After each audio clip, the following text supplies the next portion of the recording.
Ruang Salamander oleh Animazer diilustrasikan oleh Stevie Jones. Brian menemukan seekor salamander di hutan. Salamander oranye itu merangkak di antara dedaunan kering di lantai hutan. Salamander itu terasa hangat dan nyaman di tangan anak laki-laki. "Ikutlah denganku," kata Brian. Dia membawa salamander itu pulang. "Di mana dia akan tidur?" tanya ibu. "Aku akan membuatkannya tempat tidur salamander. Untuk tidur, aku akan menutupinya dengan daun-daun yang segar dan hijau dan membawa lumut yang tampak seperti bintang-bintang kecil sebagai bantal untuk kepalanya. Aku akan membawa cangkrik dan untuk bernyanyi agar dia tertidur, dan katak jantan untuk menceritakan kisah-kisah pengantar tidur.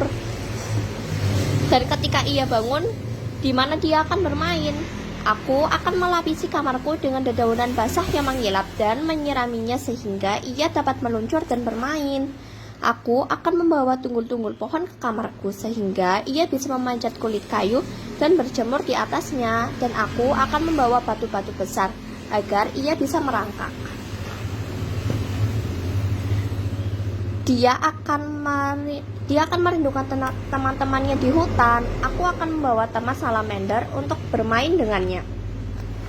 Mereka akan lapar. Bagaimana kamu akan memberi mereka makan? Aku akan membawa serangga untuk tinggal di kamarku, dan setiap hari aku akan menangkap beberapa serangga dan memberi makan salamander. Dan aku akan membuat kolam kecil berisi air di atas batu-batu besar agar mereka dapat minum kapanpun mereka haus. Serangga akan berkembang biak dan tak lama lagi akan ada kutu dan serangga di mana-mana. Aku akan mencari burung untuk memakan serangga dan kutu yang tersisa, dan katak jantan juga akan memakannya. Di mana burung dan katak jantan akan tinggal, aku akan menanam pohon-pohon untuk tempat bertengger burung dan membuat kolam untuk katak-katak. Burung perlu terbang. Kita bisa mengangkatnya dari langit-langit. Mereka akan terbang ke angkasa.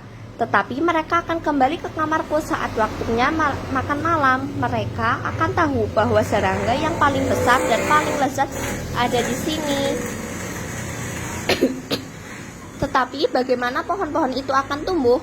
Hujan akan masuk melalui atap yang terbuka dan juga matahari, dan tanaman merambat ke dinding kamarku dari pakis dan tumbuhan di bawah tempat tidurku. Akan ada jamur putih besar dan lumut seperti binatang-binatang kecil yang tumbuh di sekitar tunggul pohon yang dipanjat salamander. Dan kau di mana kau akan tidur? Aku akan tidur di atas ranjang di bawah bintang-bintang, dengan bulan bersinar melalui dedaunan hijau dan pepohonan. Burung hantu akan berseru-seru dan cangkrik akan bersenandung. Dan di sampingku di atas batu besar dengan kepalanya bersandar pada lumut lembut, salamander akan tidur.